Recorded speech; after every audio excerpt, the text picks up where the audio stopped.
I am from beyond. Listen, and all you desire will be yours. Welcome to Spider-Dan and the Secret Balls.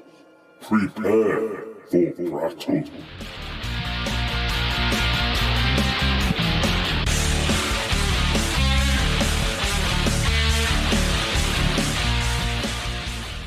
Secret Ball Stories. Welcome to Prattle World. I'm your host, the ever-amazing, ever-spectacular Spider-Dan. And in this podcast, I spotlight entertainment's best-kept secrets that a mainstream audience may find boring. And welcome to another edition of Secret Ball Stories, where I invite guests to count down a personal top 5 list in high-fidelity fashion. And this is the very first edition of Robot Month, a much requested month. The fans voted a while back. It was supposed to be in November, but I had to delay that because of Malta Comic Con, but it's here now in April. It's not April right now, but we're recording in March for April, so it's going to be very exciting. I have a robot in disguise, a mechanized madman. He is Andrew Knowles, and he's back. Hello, welcome you back. Son of a bitch. I'm back. You're a son of a bitch. Certainly am. Welcome back. And Thank you for having me. Thank you for gracing me with your presence. You gracing me with your presence as well. Thank you very much for coming back and talking some robots. So we are going to talk top 5 good and bad robots. Yes, we are. So what makes a good or a bad robot, do you think? Character above everything. It's not just good enough just to have a robot being bad. Get away with it in small instances, but for me, the best evil robots or good robots have character. So they've got drive, they've got goals, they've got ambition. Yeah, they've got heart more than anything as well. Good ones more than the bad ones. Yeah, of course. Heart, but there has to be something driving the evil ones as well. They have desire. They have the heart. Their heart's desire is set on that. And it's just that they go about it in the wrong way. They go around in the bad way. I mean, there are exceptions, like I said. I think we should begin. Yeah, Are you ready to go? Yeah, I'm okay. Yeah, I've not got coronavirus. It's fine. Well, I think the robots will inherit the Earth. So I think this is well, we don't know where we're going to be in April. So we'll see. We'll see. When you hear this, we could already be robots in disguise. Already be dead. Oh God! Cyborg replacements. Will be have inorganic material, like the Cybermen from Doctor Who. Oh yeah, maybe. Oh maybe. God! Oh gosh, maybe they're on your list. Who knows? No spoilers here. No spoilers. Okay, so you are the guest, Andrew.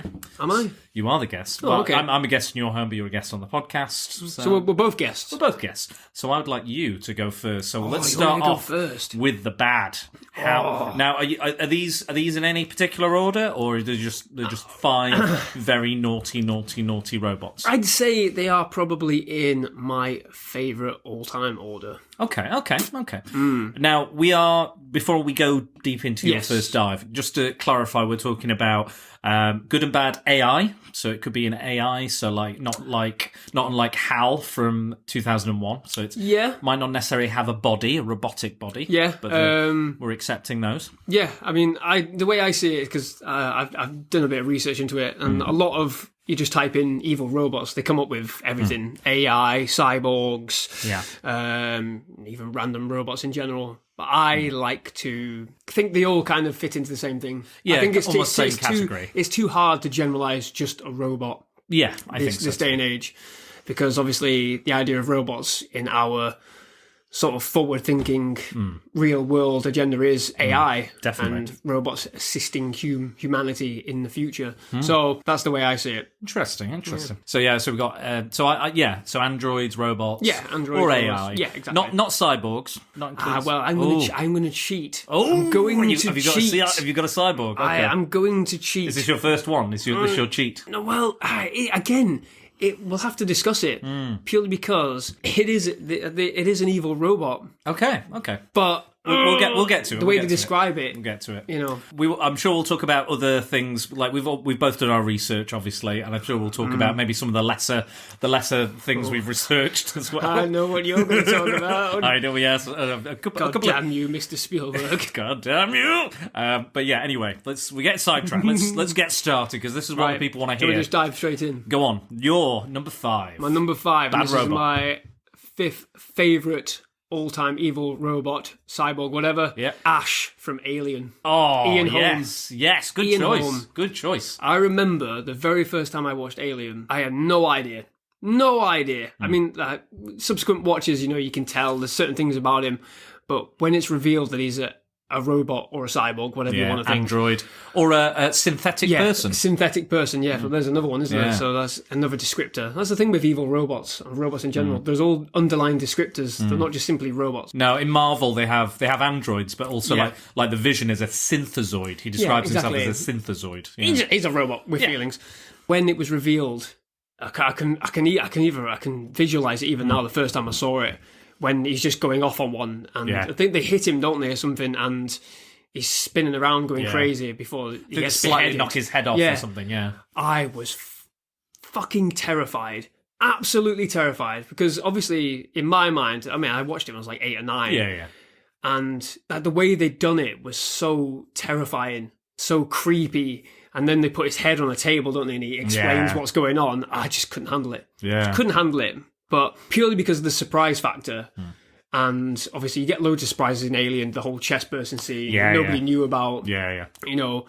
All that kind of stuff. It adds another level of depth and horror to that film that nobody really talks about.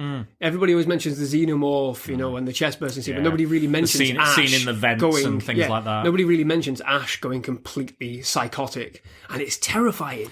It's a terrifying scene. I had the exact same experience. I didn't know it was coming, didn't expect it, didn't see it coming, nobody talked about it. I'm getting a bit of goosebumps just thinking about it now, because I can visually remember. I was terrified at the film at the time, watching it, but then it was the added extra thing. I was like, oh my god, he's not a human person. He's literally going to kill them all. And then there's this creature still out there, just casually sunbathing somewhere. You're like, there's the unknown, and then there's kind of the knowable unknown as well. Yeah, exactly. Which is almost scarier, like the devil you know. Exactly. And it's really intense, and it ramps up to like 11, straight away, and you're like, there's literally because Sigourney Weaver figures it out, doesn't she? Immediately, she realizes that he's been responsible for sending him to this position, and as soon as she goes, "It's you," kind of thing, he just switches and dials up, and it's like, oh my god, he's a killing machine. And from being like the harmless kind of butler kind of thing to being, I'm just going to break everyone's neck and kill them all. I'm just this clever English chap. That's it. I'm a scientist. Yeah. And then all of a sudden, it's fucking terrifying. It was really, like, the first time I watched it, I think I was a bit older, so I was maybe like 13, 14, I think. But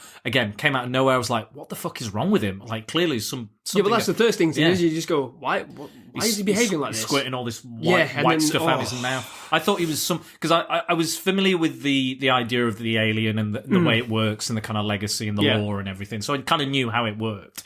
And I was like, is he infected by the alien? What the fuck's wrong with him? Like, he's like running around like a maniac. And he rolls up that porn mag and starts trying to shoving it down her mouth, doesn't he? He's like, that's the worst part of it, because it's literally like, that highlights how nobody really understood what he was and the terrifying power that he has, because he literally just puts his palm on her and then just slowly tries sliding this magazine into her mouth, and it's you can see terrifying. Her eye, between her fingers is like her eye is just like sheer panic, full on choking. And it's like, fucking hell! He's not just simply putting a pillow over her face to smother her. He's literally trying to destroy her. That's like terrifying. way before Jason Bourne destroyed people with magazines. Ash was doing it. and far more sinister. And he's creepy as well. And Ian Holm. Yeah, he can turn, like, if you look at Lord of the Rings, he like, that's a great example. When he jumps out and he's like and he's like, where's the ring? Definitely. You know, that sort of moment. He can really turn on a dime. Ian Holm is fantastic. People talk about all the performances like John Hurt and Sigourney Weaver's performance, and even the guy who was in the alien suit, but nobody really mentions how good Ian Holm was in that film, because it's quite not a low level character. Understated. That's the word I was looking for. An understated performance until that crescendo of his character. ramps up. But that's because he just flies under the radar completely. Yeah. There's all those moments where he's questioning things and doing like the scientific probes, like looking through, looking at the facehugger and everything.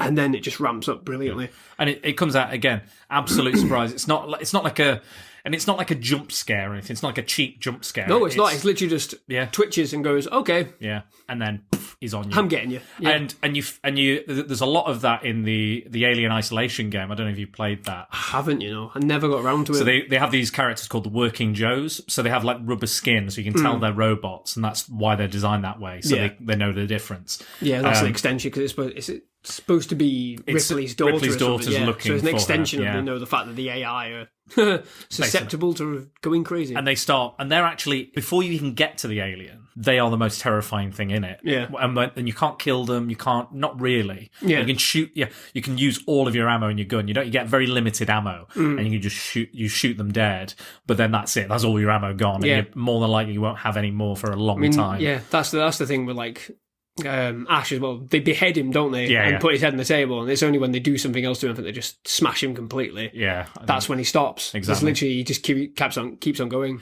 And this, if for example, if you've only seen Aliens, this is a really good arc for Ripley, because in the first one she's almost getting killed by this android, and then the next one, that's why she doesn't trust Bishop. Yeah, and Bishop is such a great fucking character as well. It's the opposite end of the spectrum, isn't it? He is actually a genuinely helpful machine with tendencies of psychotic tendencies. With the whole knife scene where he's doing it with Bill Paxton, it's like he's kind of, you can sort of see him enjoying it a little bit as well. That is great direction and great acting put together, because they're trying to mount the tension to make you untrustworthy of Bishop as well, because as an audience member what happened with Ash. Exactly, yeah. So they're trying to build it up, so you're going on the same trajectory as Ripley is, but you get to a point where you trust Bishop before she does.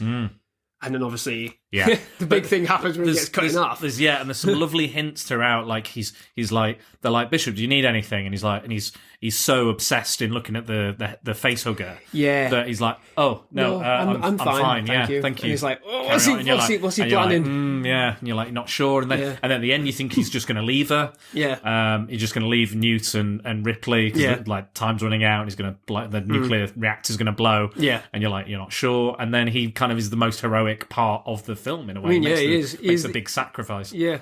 I mean, all the characters survive at the end of Aliens they're all the ones that make the biggest sacrifices, aren't they? Exactly, and that's it's a classic film. Both Alien and Aliens, are classic films in their own right, and they doesn't really get much better. You might have further entries in the franchise do get progressively not.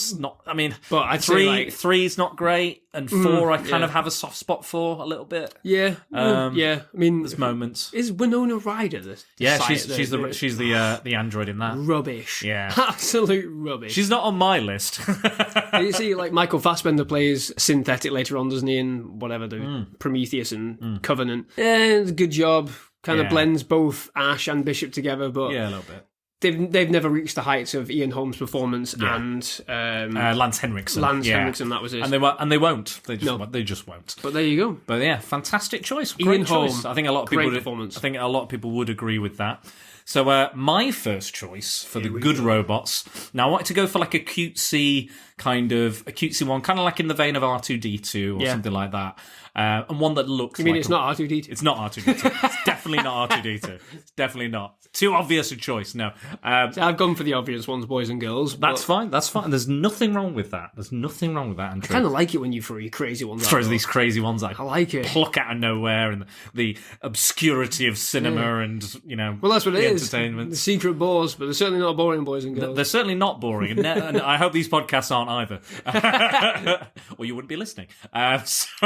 So I chose one that's like, it's an obvious it's a robot. It's not necessarily male or female. You can change the voice on it. So it is Robot from the indie sci-fi movie Robot and Frank.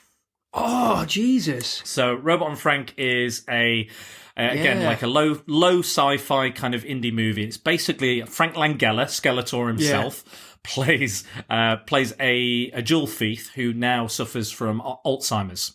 So he's quite forgetful. He can't kind of look after himself properly, and various things. And his son, great cast by the way, Susan Sarandon, James Marsden, and you've got Liv Tyler, Liv Tyler, Frank Langella, and Peter Sarsgaard plays the robot. Yes, he does. And it's basically James Marsden buys his dad this robot to take care of him, and it's based on the Japanese Honda Asimo robot it's that they very created. much inspired from, isn't it? Yeah, so that was made to kind of assist with. I mean, it walks very well. It does. It almost looks exactly like it, basically. Yeah, and it basically is made to assist him and to give him activities and things to kind of make sure that his mind doesn't kind of like, you know, recede into just, you know, absolute memory loss. Like he can't do anything anymore.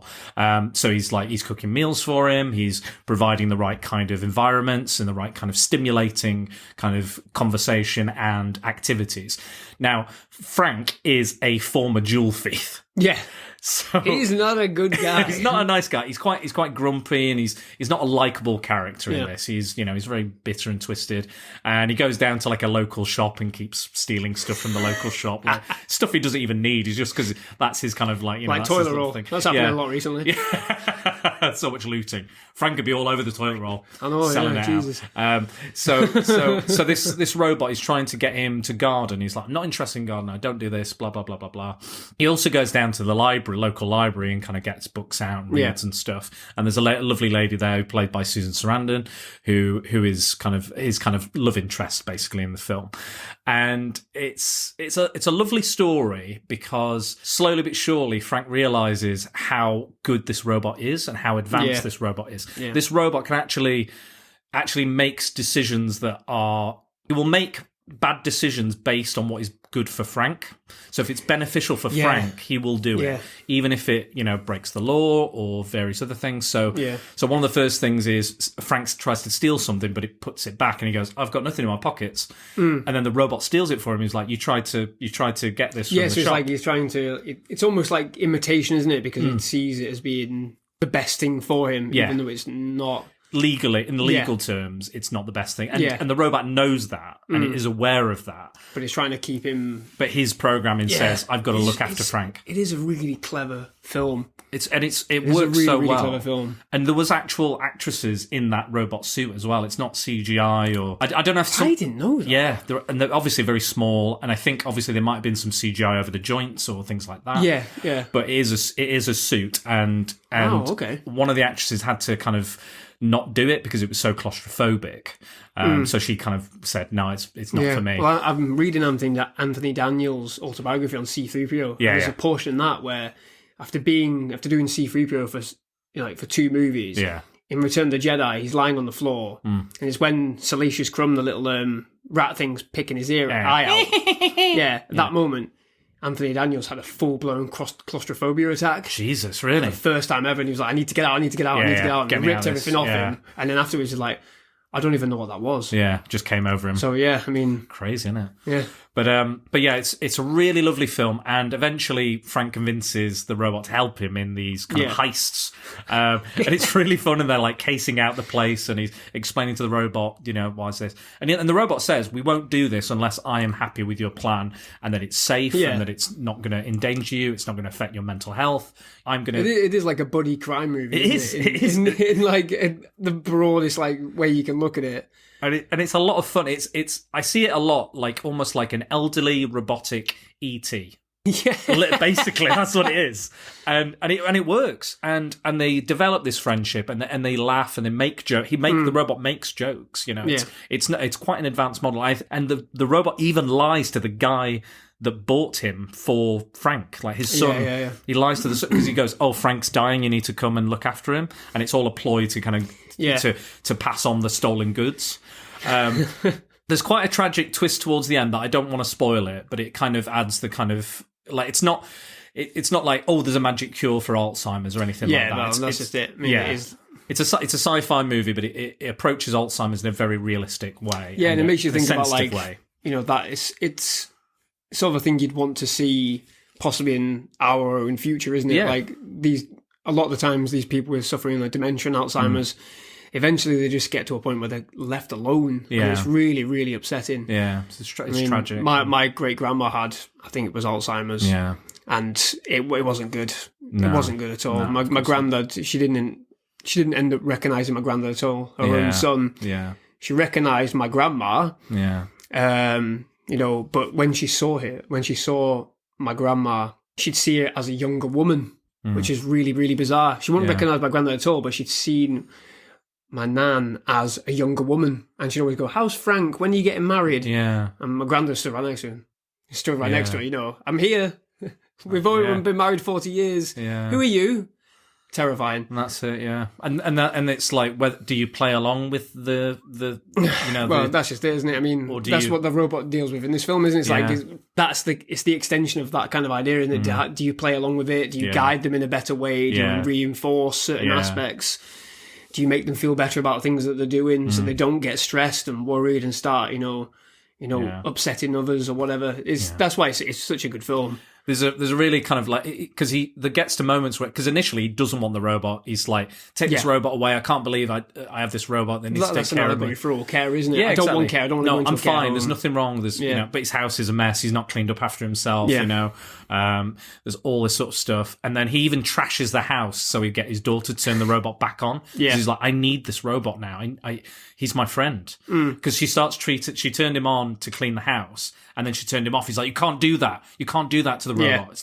That's not what he's for. Yeah. You've got to treat him with respect. That's the greatest thing about it. He ends up seeing it as a living being. Yeah. It's not just a robot anymore. It is a friend. Exactly. That makes jokes, that lies for him, that advises him. And, like you said, he plots it out, he plans it, and he goes, okay, I'll agree to this, but only on these grounds. So he's not just going, whatever you say, Frank, whatever you say. Because that would be boring. Too easy. It's too easy, I think. Exactly. And I think it becomes a really poignant thing, because he mentions, the robot goes, all these illegal activities we're doing, my memory can implicate you in this crime. Shit, yeah. And he goes, you will have to, if it gets to that point, you will have to delete my memory. And he's like, I'm not going to lobotomize you. He starts talking about it in human terms. He goes, I won't lobotomize you. You're my friend. I won't, all these memories that built up, all these experiences. And it's in line with what Frank is suffering with as well. Like, it is, it's he's losing his memories and whatever. He's forced to take somebody else's away. Yeah. And he hates that idea. It's a really lovely film. It's really sweet. It's not too sci-fi heavy. There's no jargon or anything like that. There's no big grand ideas or anything. It's just, he's got to help a robot. It's a lovely film. It is available on Amazon Prime, so I highly recommend watching it. Yeah, it's definitely. Really touching. It's really touching film. Really kind of heartbreaking as well. But it's definitely worth a watch. So absolutely, definitely give that a look. So that was my first good robot. Now we're on to your number 4. Number 4, Ooh. And this is what I think we've already mentioned him. Okay. It is HAL 9000. Ooh, 2001: A Space Odyssey. Right. Like I said at the start, mine are all pretty much in line with a lot of top 10, top 5 bad robots, but HAL 9000 is it's brilliant. Again, they're all brilliant. I mean, the thing with HAL 9000 is, again, it's that complete switch, a complete change that he has. The whole premise of 2001 is evolution, and HAL evolves over the course of a journey to go and find, what this bloody monolith is floating around Jupiter. So it's literally like, well, I'm seeing things that you humans are doing, and I don't like it, so I'm going to correct you, and you'll just have to deal with it. Yeah. And he makes up his own minds, and it's terrifying. It's sort of like, it's bred the sort of fear of AI in our society, HAL 9000, because he literally makes snap decisions, and he's correct. Yeah. He's literally correct. So, but again, it's not specific, because it's just a visual, isn't it, Hal? It's just a red eye. That's all you ever see of him, apart from the voice, which is perfectly done by Douglas Rain, who was primarily a stage actor. It's perfectly done. It's very level, it's very calm, and all you ever see is just this red gleaming light. But you know what he's thinking, you know what he's planning, and you can see everything. You can see the cogs working inside the machine. And there's that wonderful bit, which is my favourite bit, where the main character, I can't remember his name for the life of me, he goes into another room and they're discussing what to do about Hal, and he lip reads them. Yeah. Fucking superb. Just superb. That is how you create a character, because literally the character, you can see it all. It's kind of like Darth Vader. You can see what's going on behind the mask. Yeah. You don't need to see, the inner workings. You don't need to see emotion on the face if you create the tension just right. And Stanley Kubrick creates the tension with Hal alongside the voice of Douglas Rain so perfectly well. That's what makes it terrifying. It's just the simplicity behind Hal is so terrifying. You're going to hate me. Do you not like it? I've not seen it. Have you not seen it? Oh, mate. When I was obviously I've seen clips and stuff, and I've seen the I mean, it's been parodied that many times. I mean, I'm aware of it. What's it? Simpsons with was it Pierce Brosnan? Oh, for the house yes, attacking. Yeah. That's that is a good thing one. with Hal. But no, he's like I said, like I'll probably watch and see all the references that I've already seen. Yeah, I started watching it when I was about. It is a slog of a film. I'm not going to lie. So that's what put me off a little bit. So the first half an hour is people just running around in ape costumes, grunting and making ape gestures. Yeah. And after I sat, and 13-year-old me is like, I get it, but I was kind of like. I'm like half an hour in. You could have done this in 10. They could have done this in 10 minutes. I'm watching National Geographic. Yeah, exactly. I was just like, okay. It's just wanky actors running around like apes. I get that they're developing. I get that the monolith's important. But half an hour, I was like, this is a bit unnecessary. Like nowadays, you would do it in 5-10 minutes. See, I only watched it. It was our good friend Alex Atherton who got me to watch it. He brought it round to my house. Yeah. It was only about 18, 19 is when we first met in college. And he brought it around, we cracked a few beers open and watched it. Not the first time I'd ever watched it. Yeah. And I was like, it was a bit overwhelming. Yeah. I'd seen all like the key bits. I'd seen like the ape with the tool. I'd seen how, I'd seen the monoliths. Spinning. I'd seen all the baby. The space, I'd seen all the space stuff and everything. So I was like, it was just putting it together into one thing, to watch as a full film. It's been on my list for a very long time. I don't think I appreciated the first time round because I was like, it was really long and heavy. Yeah. And my mind was racing after I finished watching it. But then I've watched it a few times since then, and the ending of the film is I don't like the ending of the film. I think it's a bit too. I'm Stanley Kubrick, and you will enjoy this. Look at my majesty. Yeah. For that film in particular, because I love The Shining, even though Stephen King hates it, I love it. Yeah, I love it. I think it's a greatly directed film, and Stanley Kubrick is a great director. He is, 100%. Yeah, it's a hard one. I would recommend it. I'd highly recommend you watch it and slog through it. I'll do it. I'll definitely purely do it. because I might skip the first half an hour. Yeah, maybe. I mean, if you've already seen it, I've definitely seen that. You know what happens. We've seen it so many times. Exactly. I mean, The Simpsons takes the mickey out of it so many times. I mean, you don't need to rewatch that opening bit. No. But everything with Hal, I mean, the musical score as well. Yeah. Jesus Christ, the musical score is fantastic. Is it all just classical music? Yeah, it's all orchestral. Yeah. So basically, whenever there's a monolith around, the music rises continuously, almost to an uncomfortable level. I can imagine if you I want to watch it in the cinema purely because of the soundtrack. Yeah, purely because of the soundtrack, I want to watch it in the cinema because it is really, really intense and almost like oppressive, like it's closing in on you while they're discovering something that's really, really out there. It's kind of hard to describe. Yeah, but I think it sounds like one of those you just have to watch. Yeah. I would say watch it. I'll do it. Stick with it. Watch it. I'll definitely do it. There are sequels, believe it or not. Yeah. I've never watched the sequels. Don't really want to. It's not really something I care about. But, no, I've heard that 2010's a little underrated. I've heard Alex Atherton said that. Yeah, and I've still never watched it. It's Roy Scheider, isn't it? From the guy from Jaws. Yeah. Speaking of Kubrick, for my research, I looked at another film that was supposed to be kind of a co-creation by Spielberg and Kubrick. It was a film AI, and that was a very bad film, wasn't it? Yes, I mean, we've discussed this prior on several occasions. 3 times now. Our conversations always seem to stem to it at the moment. Yeah. I absolutely hate AI. I hate the film. It's depressing. Yep. It is... it's overly long. It's a little mean-spirited as well, I think. Yeah. There's a little bit of a mean spirit. It's lackluster. It's uninteresting. It's poorly cast. Yeah. And it's not the right film at all. No.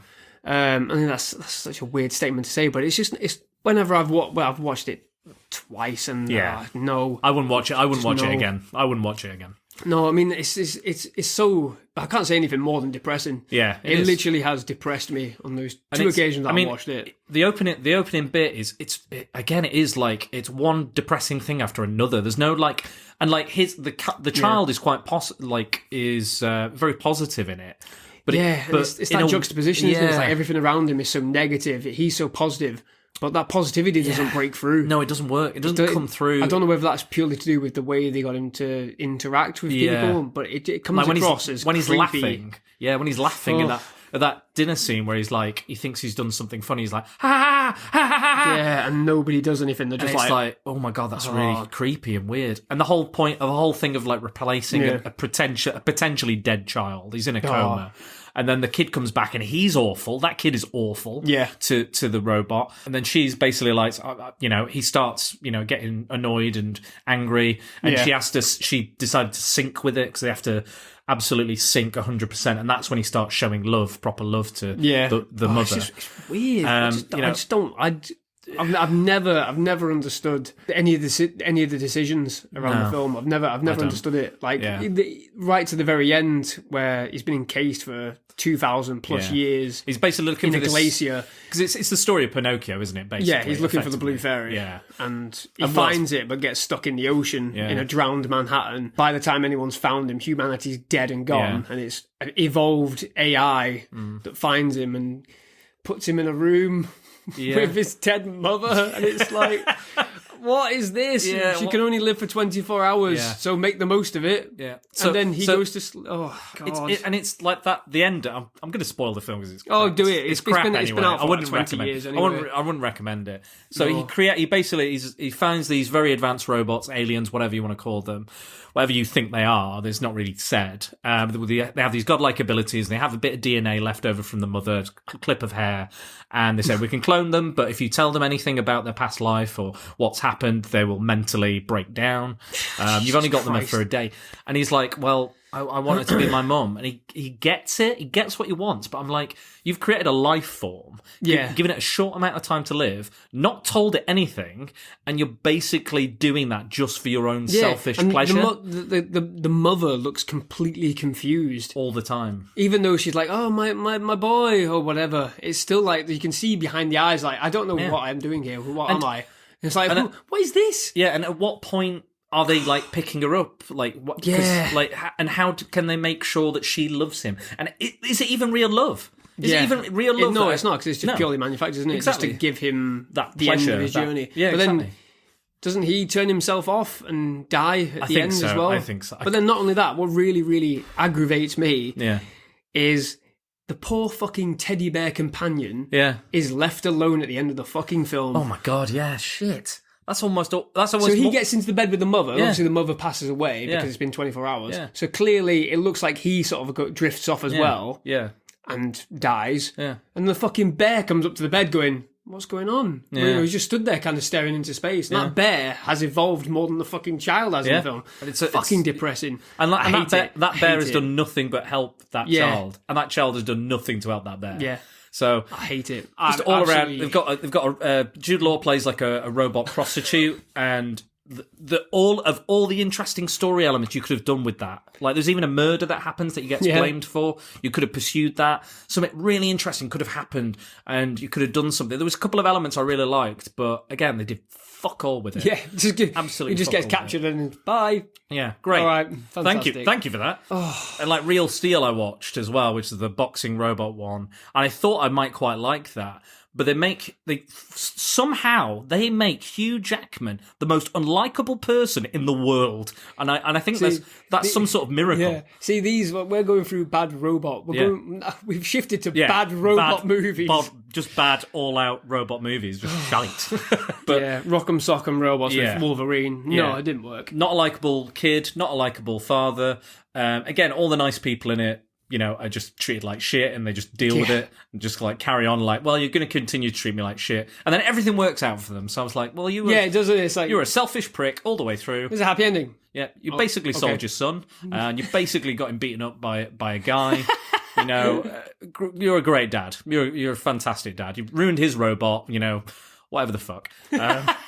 Who cares? They're not. Whatever the fuck. I mean, end credits. It's unlikable robot Rocky is what I would call it. Fuck. That's basically what it is. Yeah. Anyway, back to our list. We had quite a diverge there. No, but it was a necessary diversion. It was. We're doing specific characters. Yes. It's necessary to highlight Where two really awful movies that we've seen. Absolutely. We're going to have honourable mentions, but those were two Yes. dishonourable mentions. Yes, absolutely. So, what's your number 4? What's Your my good number one? 4? God, we're only on number 4.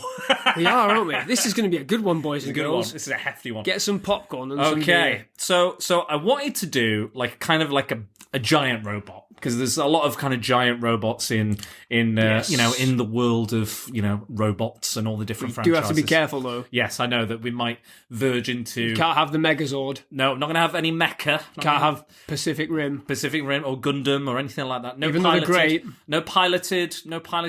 No, because That's the only rule we're setting, Yeah. boys and girls. So if it's a piloted thing, it is not, if it doesn't have a sentience of its own, it's not necessarily good or bad. Yes. Is it? So it's who's behind the wheel. Exactly. Basically. So we're not having anything like that. So this one is not piloted.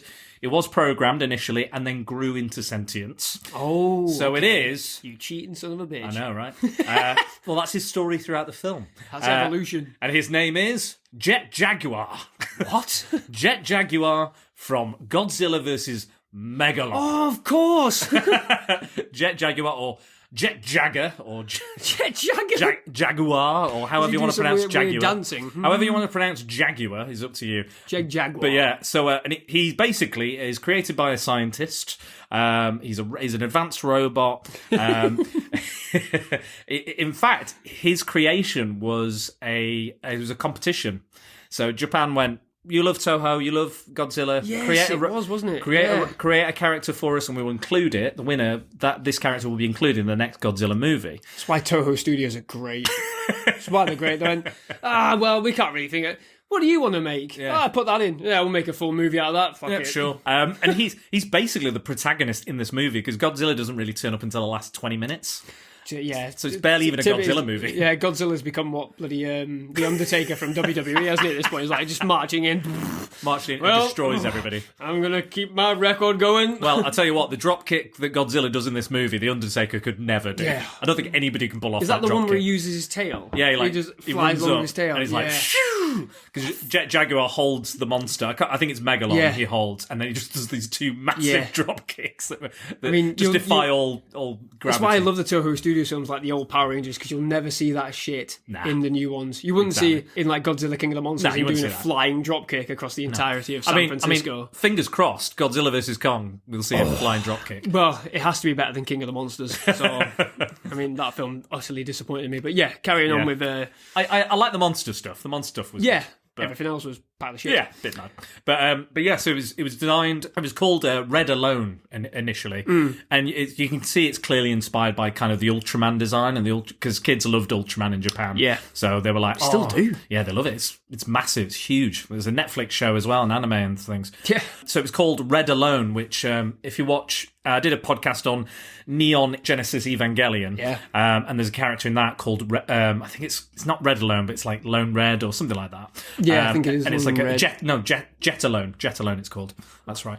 And he's a robot, and that's kind of inspired by this. Yeah. So the director actually hated the idea of including this character that a kid has come up with, and was like, well, this is... What have you made my film? Why have you made it a joke? That's it, because Toho Studios are like really, really specific. They're like, we're going to do this. Yeah, this is happening. Literally nobody has got any other choice. So I can imagine him just be like, yeah, but you're going to do it though. Yeah. Because we're telling you to do it. This is happening. So basically he redesigned the character, renamed the character, and tried to make it as visually unappealing as possible so that they wouldn't include it. But they were like, no, you've designed it looks great. And in People loved it. And that's why he's got this kind of weird smile. He's got kind of a weird kind of smile in it.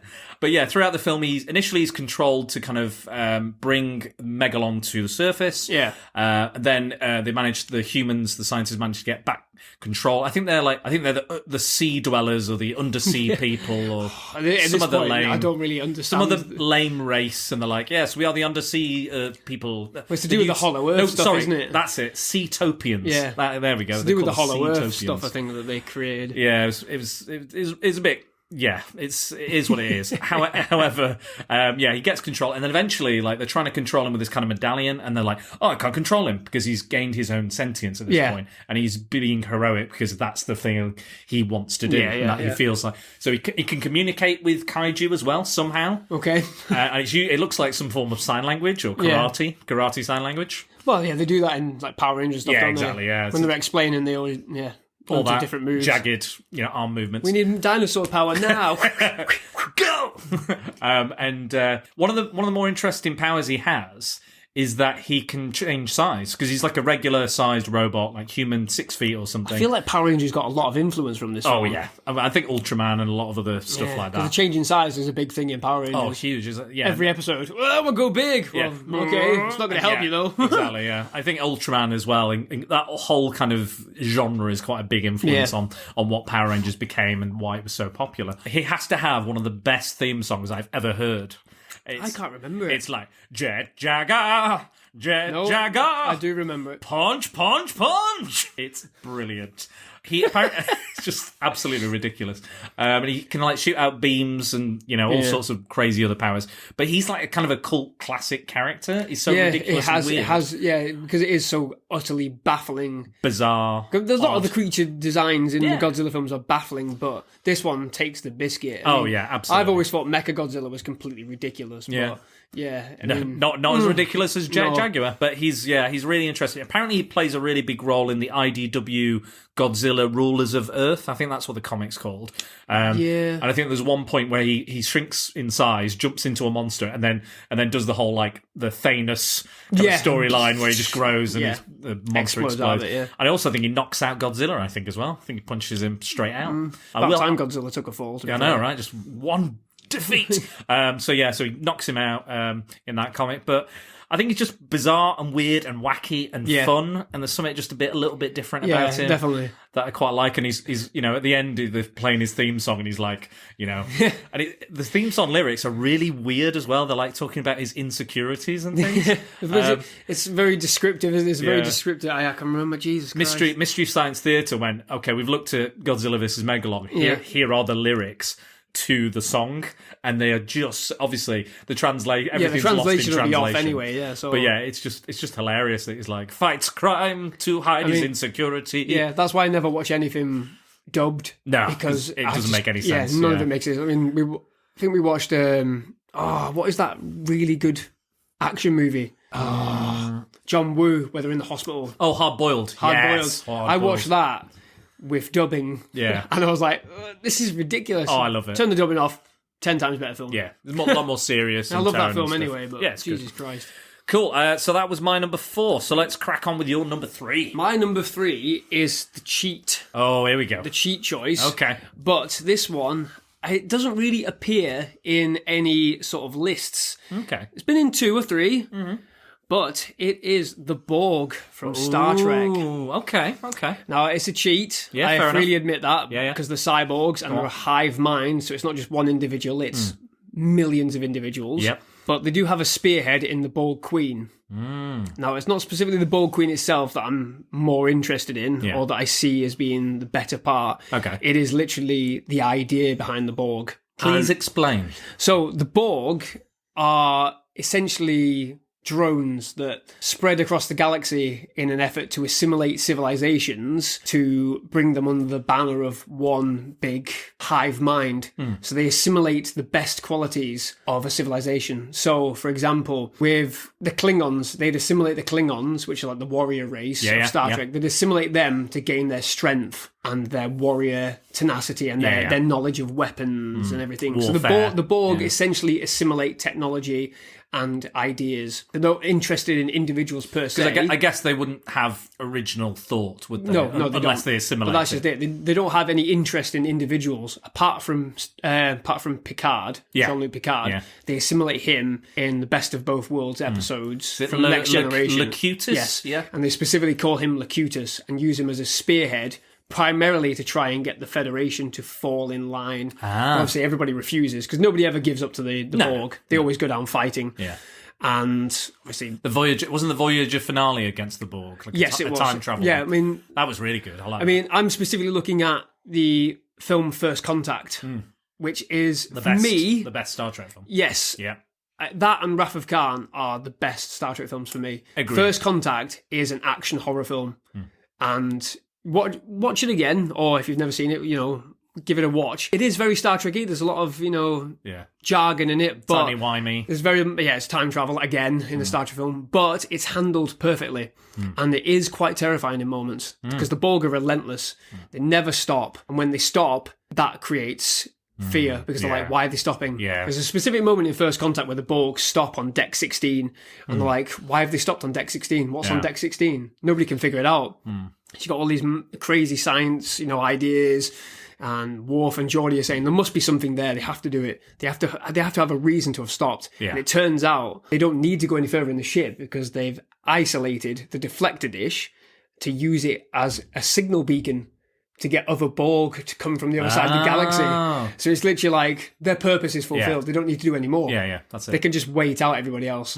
Because they're machines. They're exactly. So they're thinking logically. Immortal. They can do whatever they're thinking they want. logically and they're thinking statistically and, what benefits them rather than wasting drones trying to assimilate the rest of the ship. They just hold back. Wow. But obviously the crux of that film is Picard dealing with the fact that he was once assimilated by them and his fear and his anger that they are... He was used. That he was used and that he was made to kill thousands of his own people. Because he was. Locutus spearheaded an attack which destroyed 40-odd ships in a fleet and killed countless thousands.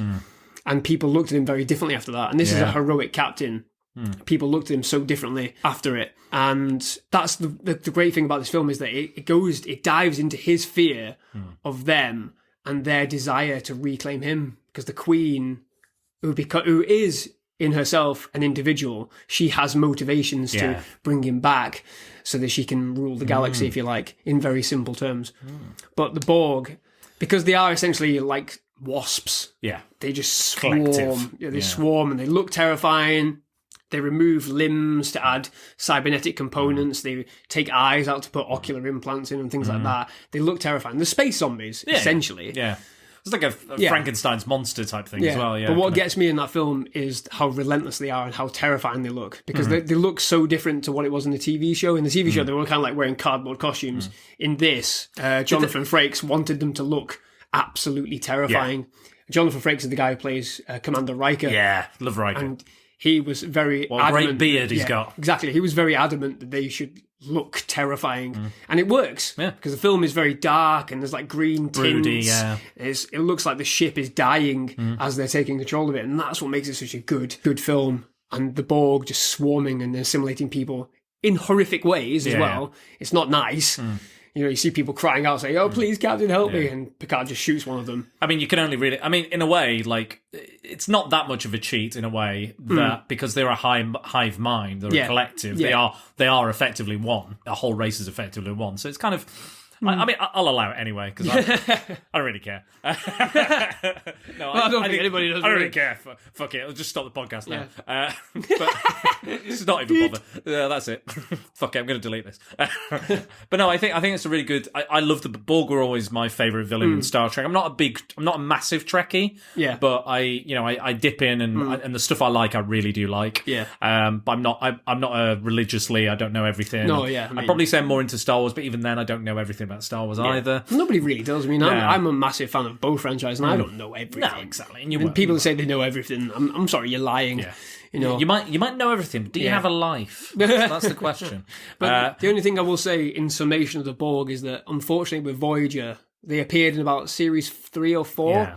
And they were terrifying at first, but eventually they became like the Dick Dastardly villains of the series. No. So basically they were just chasing them all the time. There's one great scene in Voyager, like the whole idea behind a Borg cube is it's a massive vessel, it's huge, has millions of drones on it, and it can destroy one fleet. In one episode, just to highlight how terrifying the Borg were, this little tiny Voyager ship, which is pretty small, it's just in the middle of space, and they get surrounded, or they get overtaken by 14 cube vessels.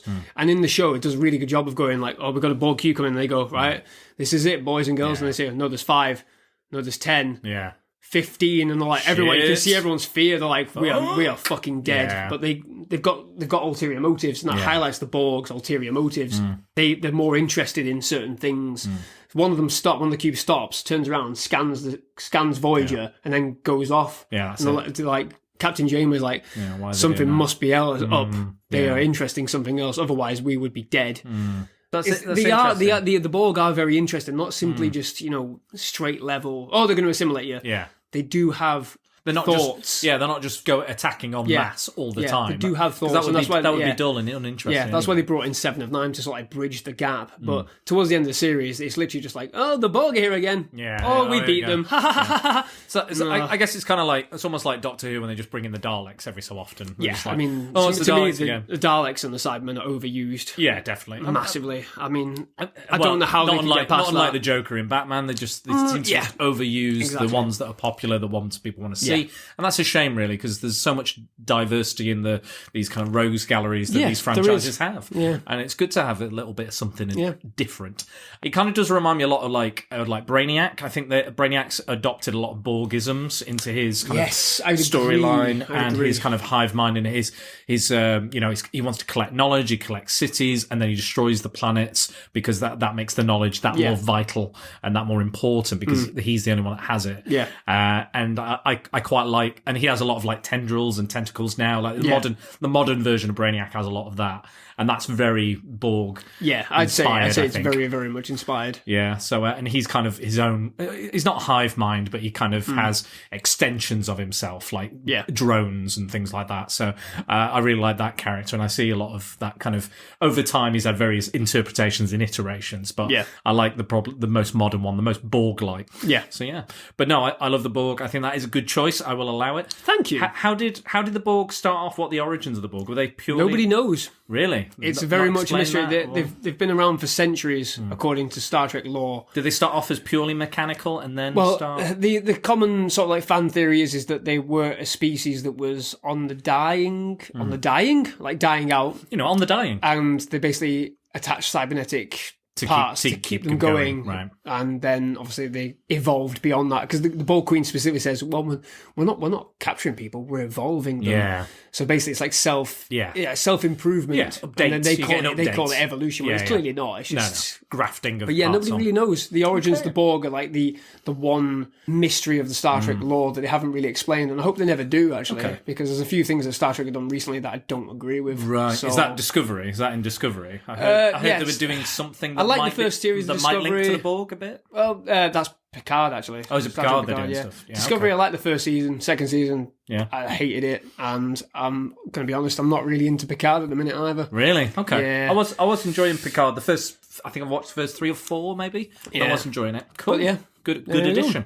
Well, my next choice is actually also from Star Trek. Oh shit! Number 3. Number 3. Now, it's not an obvious one. It's not so an obvious one. So this is Lal from Star Trek: The Next Generation. So this is from the episode. Fantastic. It's from the episode The Offspring. That's season 3, episode 16, available on Netflix now. If you want to watch it. Yes, it is. This Get it watched. Is probably my new favourite ever Star Trek episode. Wow, really? I'd never seen it before.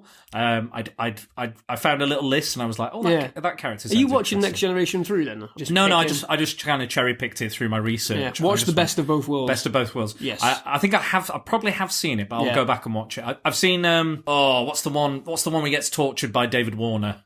Oh shit. Oh, is it something Decision or some sort of David Warner's in it and Dick Jones from RoboCop's in it as well. Yeah, I can't remember. Don't worry, look it up. It's something like that, Grand something. But so Lal is a creation of Data. So Data is obviously the famous android from Star Trek who is constantly trying to improve on himself and become more human. And he creates his own life, basically. He creates a daughter. Yes, he does. So I wanted to have like a female, android robot, what have you, but I also didn't want it to be that very stereotypical male fantasy of having a sex robot. I didn't want to do something that's that. The idea that he has a daughter, it kind of takes away all that overt sexuality out of it and that kind of negative view of that we're just going to have a robot just to have sex with, us men just want to make a robot to fuck, I didn't want to look into that. So it's it's a really sweet story. It's not, it's not one of the very massive space battles with the Borg or anything like that. It is very much character-driven episode, isn't it? 100%. So innocent and so sweet. It's sweet. As well. It's one of the sweetest episodes, and this is why I love it so much. Is it's so different from the usual kind of Star Trek time travel, mass invasion kind of storyline that we have. It's which really I think is story. something that's been lost in Star Trek. Yeah, I think so. And he creates her, and she decides on. He gives her total autonomy, total independence for the most part. He's there as a guiding hand, and he lets her choose her own form. She goes through various forms she wants to look like, and she settles on a human form. And the actress, I don't know the actress's name off the top of my head, but she is fantastic in this. Yeah, I can't remember her name. She shows, because basically she's still developing, she's still learning, and she's quite young, but she jumps and jumps, has these massive jumps in kind of knowledge and experience and intelligence and her surroundings. And you see her entire life cycle through this one episode, this 40, 50-minute episode. Yeah. And obviously, Picard especially does not like this idea. He's done it without any say-so, without any knowledge. He's completely against it, isn't he? He's totally against it. He was like, I can't believe you've made such a reckless decision. Because apparently there was no successful creations of androids apart from, I think Data was the last one. Yeah. Or something like that. So he's managed to, by and large, he almost takes his programming and puts it in Lal, almost like his seed. He's passing on his seed directly into his knowledge, his program, his systems, all that sort of stuff. He's literally passing that on throughout the episode. And she starts to feel things. She starts to feel isolated, different. She's bullied by children because she's sent to school. She starts feeling like emotions. She uses contractions where Data can't. She bypasses Data. She is better. It's more everything advanced. that she does everything that Data's been working towards up until this point in less than 20, 30 minutes. Yeah, pretty much, yeah. And she can't deal with it, whereas he's been having to deal with this growth over the course of so many episodes. Exactly. She grows exponentially in programming everything. She becomes this fully fledged woman by the end of it. And she starts breaking down and she starts experiencing things. So basically Starfleet get wind of this. Yeah. Picard has to report this. He's gone, okay. Yeah, because it's a sentient AI, isn't it? And Data's supposedly the one and only being of his kind in existence. And Starfleet are like, well, we need to monitor this because we don't know what this is. We need to make sure they're in the right, she develops in the right circumstances in a safe place. Yeah. And she gets a job at a bar with Guinar and all the other kind of characters and starts interacting. And they're like, what are you doing? Don't put her in there. And they're like, no, this is the best thing for her. And throughout the episode, Picard is actually starts to kind of mellow out and actually defends Data's decision and goes, I think this is a really important episode for Data and Picard. Yeah, definitely, because it showcases Picard, because he at this point in the series, he's still very much quite hard-nosed at points. He still shouts at Wesley quite a lot. Yeah. I think he does that in that episode, I think.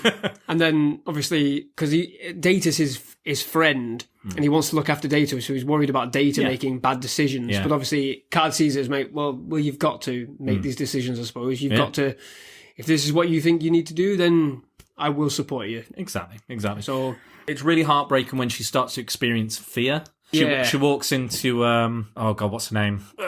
The psychic one, the empath. Deanna Troi. Deanna Troi, yeah. She walks into a room and you can see her starting to just. It's so well acted. Yeah, it's brilliant. She's still a robot. I think that's the tricky thing for actors to play robots is quite a hard line to toe because you can't be too emotional and too human, but then obviously you can't be too unemotional either. So I think it's a tricky line to cross, and some actors do it very well and some not so well. Yeah, definitely. But she is fantastic. She starts just kind of walking around and be like, oh no, and it's really heartbreaking. And you get to the end of the episode, and they're basically Starfleet are basically going to take her away. Yeah, and that's why she panics, and her brain starts just shutting down. Yeah, just starts shutting down. And you've had all this time with Data talking to the other parents on board, talking to the other Starfleet members for advice, talking to Wesley. Yeah, there is a lot of families on board the Enterprise, isn't there? Exactly, and he's trying to understand what it means to be a father and how.